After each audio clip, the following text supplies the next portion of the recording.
అద్భుతమైన నీ ఆదరణే, ఆశ్రయమైన నీ సంరక్షణయే, అద్భుతమైన నీ ఆదరణే, ఆశ్రయమైన నీ సంరక్షణయే, నన్ను నీడగా వెంటాడెను, నే అలయక నడిపించెను. నా జీవమా, నా స్తోత్రమా, నీకే ఆరాధన. నా స్నేహము, సంక్షేమము, నీవే ఆరాధ్యుడా. యేసయ్యా నా ప్రాణమా, ఘనమైన స్తుతిగానమా.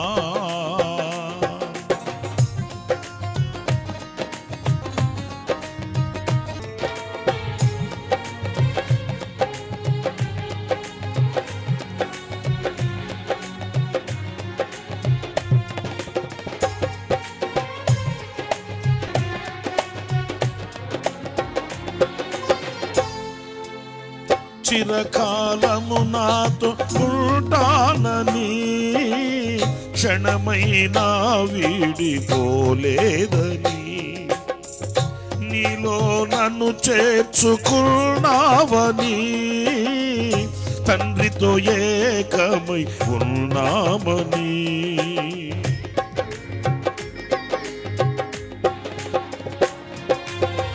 చిరకాలము నాతో ఉంటానని, క్షణమైనా వీడిపోలేదని, నీలో నన్ను చేర్చుకున్నావని, తండ్రితో ఏకమై ఉన్నామని. ఆనందగానము నే పాడనా, ఆనందగానము నే పాడనా. ఏదైనా నాకున్న సంతోషము, నీతోనే కలిగున్న అనుబంధమే. ఏదైనా నాకున్న సంతోషము, నీతోనే కలిగున్న అనుబంధమే. సృజనాత్మకమైన నీ కృప చాలు, నే బ్రతికున్నది నీ కోసమే. సృజనాత్మకమైన నీ కృప చాలు, నే బ్రతికున్నది నీ కోసమే. యేసయ్యా నా ప్రాణమా, ఘనమైన స్తుతిగానమా. యేసయ్యా నా ప్రాణమా, ఘనమైన స్తుతిగానమా.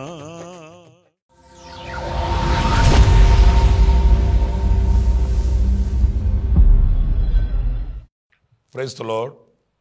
ప్రభువైన యేసుక్రీస్తు ప్రశస్త నామములో మీ అందరికీ హోసన్నా మినిస్ట్రీస్ తరపున హృదయపూర్వకమైన వందనాలు తెలియపరుస్తున్నాను. ప్రియులారా, ఈ పూట యవనస్తులను గూర్చి కొన్ని విషయాలు మన పరిశుద్ధ గ్రంథంలో నుంచి ధ్యానిద్దాం. ఎందుకంటే ఈ రోజున దేవుని కొరకు నిలవవలసింది, దేవుని కొరకు వాడబడవలసింది యవనస్తుడు. అందుకే సాతానుగాడు యవనుని కబళించి, దొంగిలించి యవనస్తుని యొక్క జీవితాన్ని అదో పాతాళానికి ఈడ్చుకుని వెళుతున్న కఠోరమైన కసాయి దినాలు. దేవుని వాక్యంలో మనం గమనించినప్పుడు యవనస్తుల యొక్క స్థితిని మనం గుర్తించి జాగరూకులమై, ప్రాముఖ్యంగా యవన వయసులో ఉన్నటువంటి బిడలు దేవుని వాక్యానుసారంగా తమ జీవితాన్ని సరిచేసుకోవలసిన అవసరం ఎంతైనా కూడా ఉంది. దేని చేత యవనుడు తన నడవడిని సరిచేసుకుంటాడు? దేవుని వాక్యమును బట్టియే కదా అనే వాక్యాన్ని కూడా మనం పలుమార్లు చదువుతూ ఉంటాము. పరిశుద్ధ గ్రంథంలో ఒక యవనస్తుడు ఉన్నాడు. అతని యొక్క స్థితిని మనం గుర్తిద్దాము.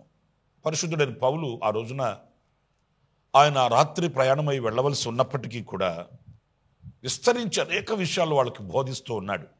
చూడండి, ఒక సేవకుని హృదయంలో ఎంత వాంఛ ఉంటుంది, ఎంత అభిలాష ఉంటుంది, ఎన్ని ఆశలు గూడు కట్టుకుని ఉంటాయి అనేది ఇక్కడ మనం ఇట్టే గుర్తుపట్టవచ్చు.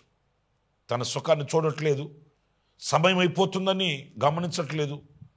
ఎంతకీ ఆ ప్రజలకు ఇంకా నేను బోధించాలి, ఇంకా నేను అనేక విషయాలు తెలియపరచాలి, ఇంకా అనేక విషయాల చేత వాళ్ళని దేవునికి చేరువ చేయాలన్న తపన ఈ సేవకుని హృదయంలో మనకు కనిపిస్తుంది.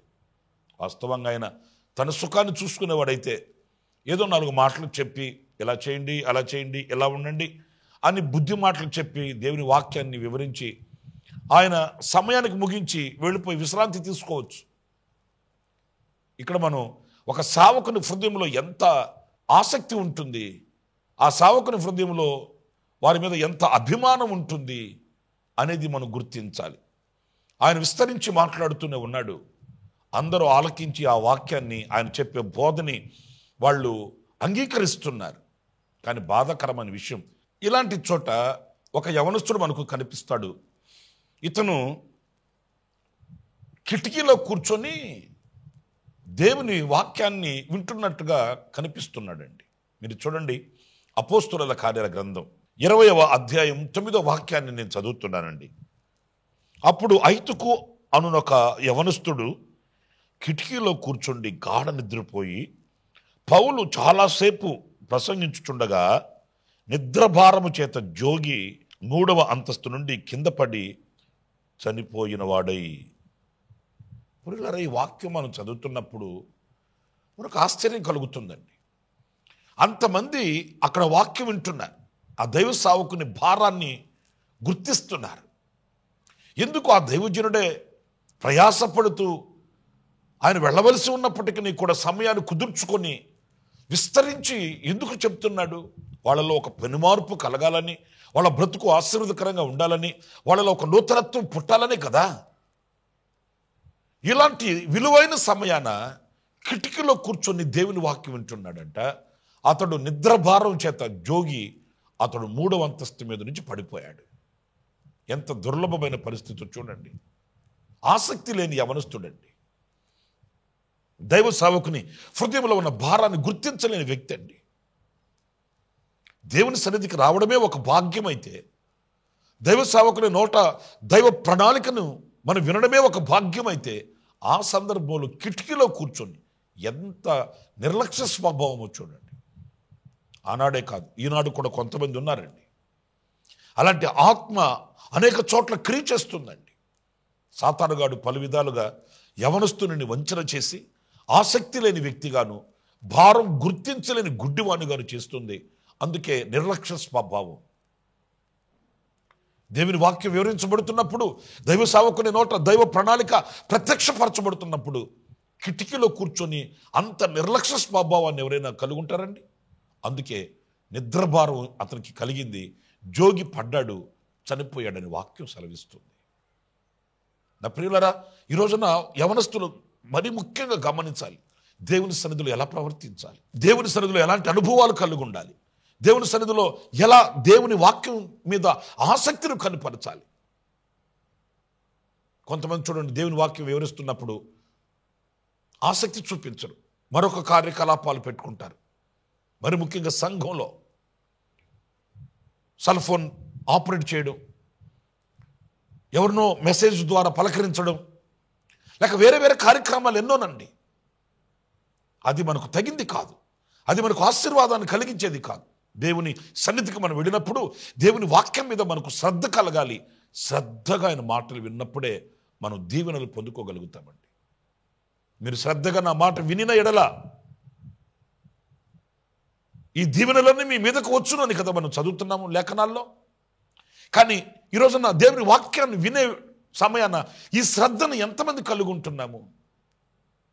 అంతమంది అక్కడ ఉన్నారు, అపాయం అతనికి ముంచుకొచ్చింది. ఎందుకంటే ఆ శ్రద్ధ ఆ దైవ సేవకుని భారాన్ని గుర్తించలేని వ్యక్తి. ఇటు లోకం వైపు చూడడం, ఇటు లోపల దేవుని వాక్యాన్ని వినడం, రెండు తలంపులండి. ఇతనికి లోకము కావాలి, దేవుని సన్నిధి కావాలి. దేవుని సన్నిధిలో ఉన్నట్టుగా ఉంటాడు, లోక కార్యక్రమాలు చూస్తుంటాడు, లోక కార్యక్రమాల్లో తిరుగుతుంటాడు, దేవుని సన్నిధిలో కూడా కనబడతాడు. దేనికి ఒక్క పట్టాన చెందినవాడు కాదు. అటు వెళితే వాళ్ళతో ఉంటాడు, ఇటు వేస్తే వీళ్ళతో ఉంటాడు. ఎంత బాధాకరమైన విషయమో చూడండి. నా ప్రియమైన సహోదరులారా, సంఘాలలో యవనస్తులు పాటలే పాడిన, వాక్యమే చదివిన, వాక్యమే విన్న, లేదా సంఘ కార్యక్రమాలలో ఏ కార్యక్రమంలో పాలు పొందినప్పటికీ తగు జాగ్రత్తలు యవనులైన వాళ్ళు పాటించకపోతే అది చాలా కీడుకు దారితీస్తుందనే విషయాన్ని కూడా గుర్తించవలసి వస్తుందండి. ఈరోజున సంఘాలలో యవనస్తులు కావాలి, దేవుని కొరకై యవనస్తులు వాడబడాలి, దేవుని కొరకై యవనుడు ప్రత్యేకించబడి ప్రతిష్ఠింపబడాలి. యవనుడా, నీ యవన కాలమందే నీ సృష్టికర్తను స్మరణకు తెచ్చుకోనమని కదా వాక్యం చదువుతున్నాము. ఆయన కాడి మోయిట నరునికి మేలని కదా వాక్యం చదువుతున్నాము. కనుక యవనస్తులు ఇలాంటి నిర్లక్ష్య స్వభావం కలిగిన వారై ఉండకూడదని ఈ వాక్యం మనకు స్పష్టతనిస్తుందండి. మరొక యవనస్తుని గురించి కూడా నేను చెప్తాను. యేసయ్య దగ్గరకు వచ్చాడు, తన స్థితిని కనపరుచుకున్నాడు. యేసయ్య అరమర లేకుండా మాట్లాడాడు. నీకు అన్నీ ఉన్నాయి, నువ్వు చాలా సిన్సియర్, కానీ నీకు ఒకటి తక్కువగా ఉన్నది. నీ ఆస్తి అమ్మి బేదలకిచ్చి నీవు నన్ను వెంబడించు అన్నాడు. ప్రియమైన సహోదరులారా, దేవుని వాక్యంలో మాట మనం చదివినప్పుడు ఆశ్చర్యం కలుగుతుంది. మీరు మత్తయి సువార్త 19వ అధ్యాయం 21వ వాక్యాన్ని నేను చదువుతున్నానండి. అందుకు యేసు, నీవు పరిపూర్ణుడు ఒకటకు కోరిన ఎడల పోయి నీ ఆస్తి అమ్మి బేదలకిమ్ము, అప్పుడు పరలోకమందు నీకు ధనము కలుగును, నీవు వచ్చి నన్ను వెంబడించుమని అతనితో చెప్పెను. అయితే ఆ యవనుడు మిగుల ఆస్తి గలవాడు గనుక ఆ మాట విని వ్యసనపడుచు వెళ్ళిపోయాను. రెస్పాన్స్ చూడండి ఎలా ఉందో. నీవు పరిపూర్ణుడు కావాలి అని అనుకుంటే నీ ఆస్తి నీకు అడ్డుగా ఉండకూడదు. ఆ ఆస్తి అమ్మి బేదలకిచ్చి నీవు నన్ను వెంబడించు అన్నాడు. వెంటనే లోబడ్డా? లేదు దానికి సమ్మతించాడా? అలాగే చేస్తానండి, అలాగే మిమ్మల్ని వెంబడిస్తాను అని చెప్పాడా? వ్యసనపడి విసుగు చెంది చిన్నపుచ్చుకొని వెళ్ళిపోయాడంటండి. అంగీకరించే మనసు లేని యవనుడు అడుగుతాడు, చెప్తే వినడానికి సమ్మతించడు. ఈరోజున ఎంతమంది ఇలాంటి అనుభవాల్లో ఉన్నారండి మీరు ఆలోచించండి. వాక్యాన్ని విని అంగీకరించి వెంబడించి ఆశీర్వాదాన్ని పొందుకోగలిగిన యవన సహోదరులు, యవన సహోదరులు ఈ రోజున సంఘాలలో ఎలా కనిపిస్తున్నారు, ఎక్కడ కనిపిస్తున్నారు? ఒకవేళ ఈ మాట వింటున్న యవనుడా, ఆ స్థితిలో నువ్వు ఉంటే ప్రభు చెప్పిన మాట ఏంటి? నీకు కొదువుగా ఉన్నదాన్ని తీసివేసుకో, నీకు కొదువుగా ఉన్నదానిని సరిచేసుకో, నీవు నన్ను వెంబడించు అన్నాడు. మరి వెంబడించాడా? ఇతని హృదయంలో ఏదో ఆశలు ఉన్నాయి, ఇతని హృదయంలో ఏదో తలంపులు ఉన్నాయి. అతనికి అనుకూలంగా రావాలి వాక్యం. ఈరోజున చాలామంది యవనస్తులండి, వాళ్ళకు అనుకూలంగా ఉంటే వాక్యం వింటారు, వాళ్ళకు అనుకూలంగా ఉంటే సంతోషిస్తారు. వాళ్ళని సరిచేసి, వాళ్ళని సరిదిద్ది, క్రమపరిచి, వాళ్ళని దేవుని ఎదుట సంపూర్ణులుగా నిలబెట్టడానికి ప్రయాసపడినప్పుడు అంగీకరించట్లేదండి. ఈరోజు అనేక సంఘాలలో యవనులు దేవుని చేతిలో వాడబడకపోవడానికి గల కారణం, దేవుని చేతిలో మలచబడకపోవడానికి గల కారణం, వారి యొక్క భావ్య భవిష్యత్తు ఆశీర్వాదకరంగా లేకపోవడానికి గల కారణం అంగీకరించకయే, వాక్యాన్ని అంగీకరించట్లేదు.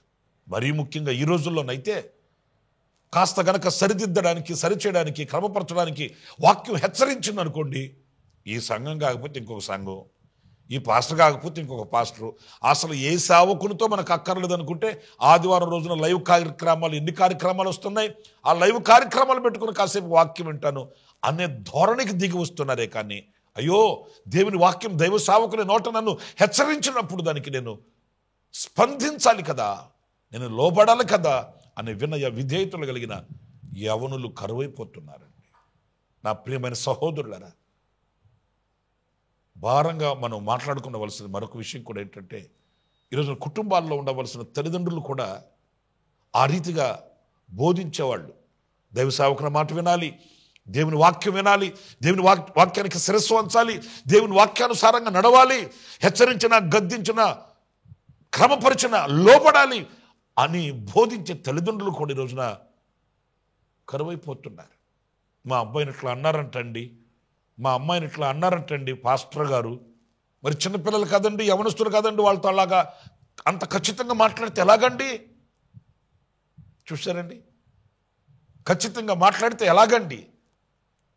అయ్యమ్మ, బిడ్డని క్రమపరచండి, హెచ్చరించండి, సరిచేయండి.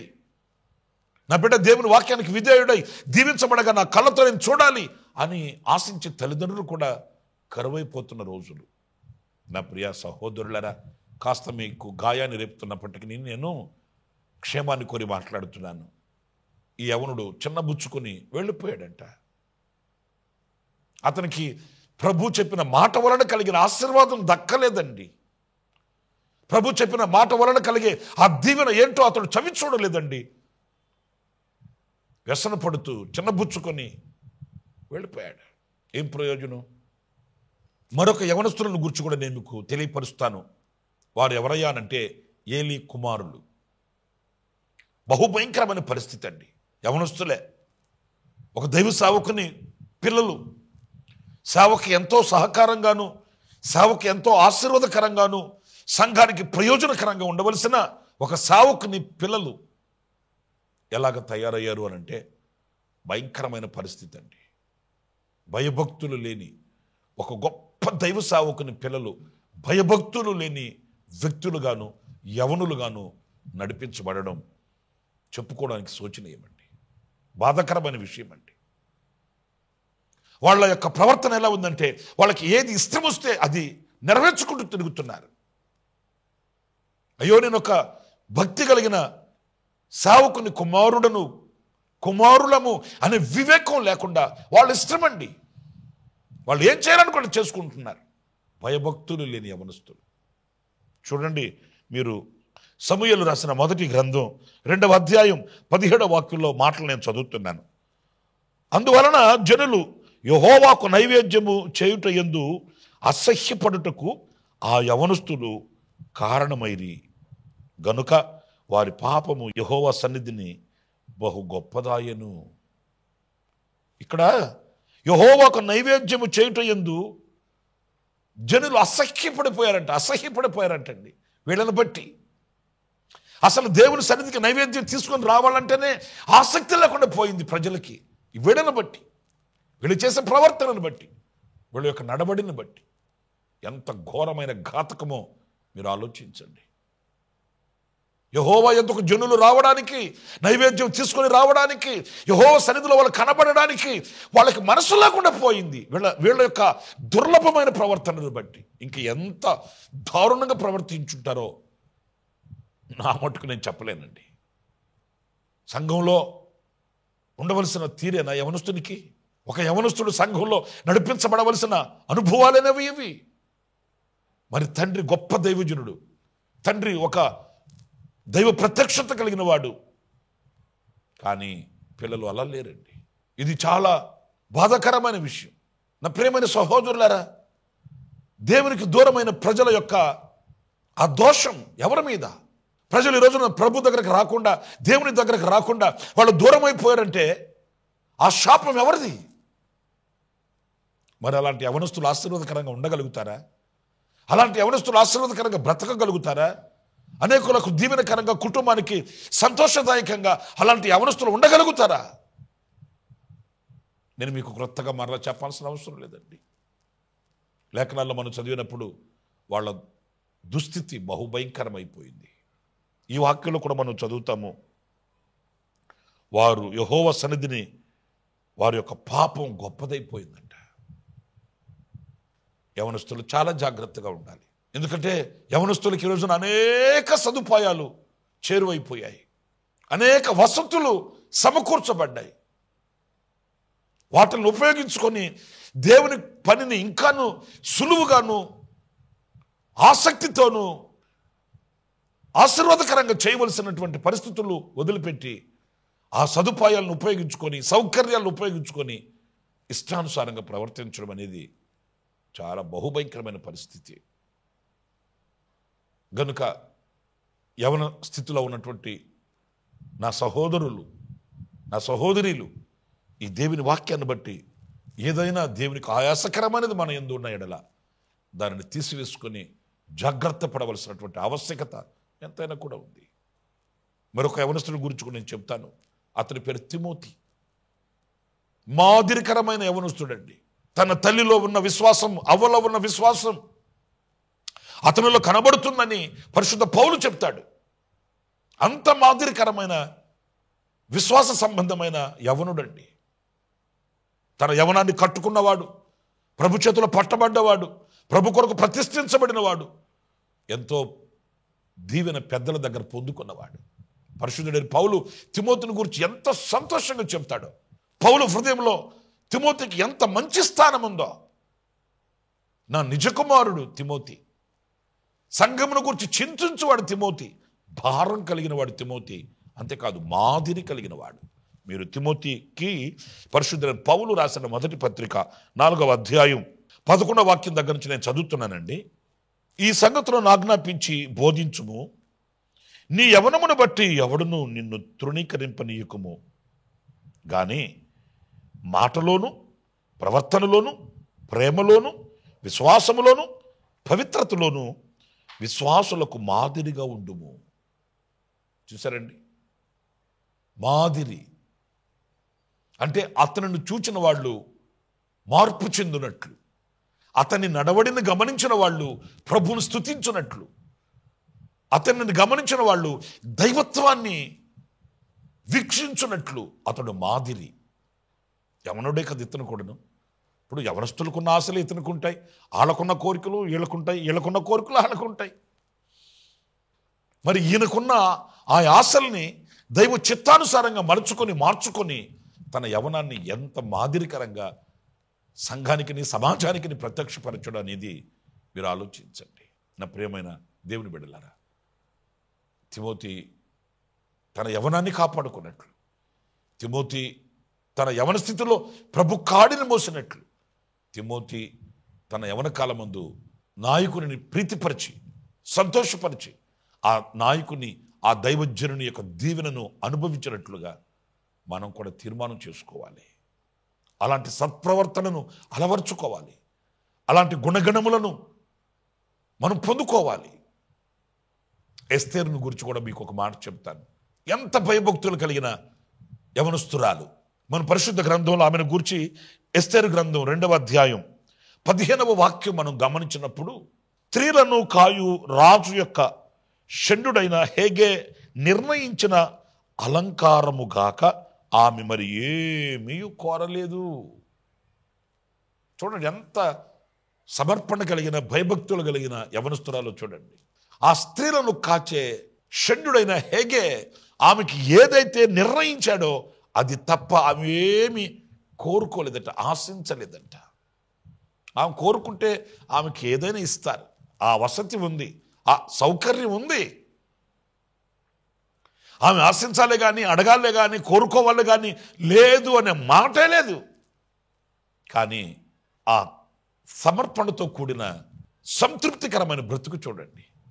భయభక్తులతో తన పినతండ్రి ఏమైతే బోధించాడో, ఏదైతే నేర్పించాడో అందులో స్థిరంగా నిలిచింది. ఆమె రాణిగా ఎంపిక చేయబడింది. యవనస్తురాలే. ఆమె తోటి వారు అలంకరించుకుంటున్నారు, అది కోరుకుంటున్నారు, ఏది కోరుకుంటున్నారు, వాళ్ళకి అర్థమే సావట్లే. ఇదే అవకాశం అనుకుంటున్నారు, ఇక మరలా ఈ అవకాశం వస్తుందో రాదో మనకు తెలియదు అనుకుంటున్నారు. ఏది కోరుకోవాలది కోరుకుని వాళ్ళు వెళ్ళిపోతున్నారు. కానీ ఎస్తేరు అలా కాదండి. పరిశుద్ధ పౌలు కూడా చెప్తాడు, అన్నీ చేయ స్వతంత్రత నాకున్నది, కానీ అన్నీ చేయదగినవి కావు. ఈ వివేకమే మనకు కావాలండి. వాళ్ళెవరో ఎలా చేశారు, వీళ్ళెవరో ఇలాగ ముస్తాబయ్యారు, వాళ్ళెవరు అలాగ ఉన్నారు, వీళ్ళెవరు అలాగా అలంకరింపబడ్డారు, వాళ్ళలాగా అలంకరింపబడాలి, వీళ్ళలాగా ముస్తాబవ్వాలి, వాళ్ళలాగా తయారవ్వాలి కాదు. నేను ఎవరిని అనేది మనకు తెలియాలి. నేను ఎంతవరకు అనేది మనకు తెలియాలి. నేను ఎంతవరకు చేస్తే అది దేవునికి నాకును సబబు అనేది, దేవునికి ప్రీతికరమైనది అనేది మనం గుర్తించాలి. ఎవరినో మనం ఫాలో అవ్వడం కాదు, ఎవరినో మనం మాదిరిగా పెట్టుకొని వాళ్ళలాగా తయారవ్వడం కాదు. నా ప్రియమైన సహోదరులారా, యవన ప్రాయంలో ఉన్న సహోదరి సహోదరులు మరి ముఖ్యంగా ఈ వాక్యం ద్వారా మీరు ప్రభువుకు చేరువవుతారని, దైవ ప్రణాళికను గుర్తించగలుగుతారని మనసారా కోరుకుంటూ ఈ మాటలు నేను మీకు అందిస్తున్నాను. తలలు వంచండి, ప్రార్థన చేసుకుందాం. జీవాధిపతి అయిన ప్రభువా, మీకు వందనాలు. ఇదిగో యవన ప్రాయంలో ఉన్న మీ బిడ్డలను మీ చేతులు సమర్పిస్తున్నాను. ఈ యవనస్తులను బట్టి తల్లిదండ్రులు సంతోషించాలి, మీరు ఆనందించాలి, కుటుంబానికి దీవెనకరంగా మలచబడాలి, సంఘానికి దీవెనకరంగా తీర్చిదిద్దబడాలి. ఆ విధంగా మీరు కార్యం చేయండి. బాధ్యత లేని వ్యక్తులుగా కాకుండా, చిన్నబుచ్చుకుని వెళ్ళిపోయే వ్యక్తులుగా కాకుండా, భయభక్తులు లేని వ్యక్తులుగా కాకుండా, యవనులుగా కాకుండా, మాదిరికరమైనటువంటి యవనస్తుడుగాను, భయభక్తులు కలిగి విధేయత కలిగిన సమర్పణ కలిగినటువంటి యవనస్తులుగాను, యవనస్తురాళ్ళుగాను మీ బిడ్డలు ఎదుగున్నట్లుగా సహాయం చేయమని, ఈ మాటలు మీ బిడ్డల గుండెల్లో స్థిరపరచమని, పరివర్తన కలిగించమని, మీ చిత్తమంతయు వారి ఎడల నెరవేర్చమని యేసు నామములో ప్రార్థన చేసి వేడుకొనుచున్నాను తండ్రి. ఆమేన్, ఆమేన్. ప్రభు మిమ్మల్ని ఆశీర్వదించి దీవించుగాక. ఈ దినమంతా విశేషమైన కృప నా దేవుడు మీకు అనుగ్రహించుగాక. ఆమేన్. ప్రతి దినము ఈ అనుదిన కృపాను సందేశాల కొరకు, ఇంకా మరిన్ని ఆత్మ సంబంధమైన సందేశాల కొరకు ఈ మా యూట్యూబ్ ఛానల్ ని సబ్స్క్రైబ్ చేసుకోండి. Pastor Ramesh ministries.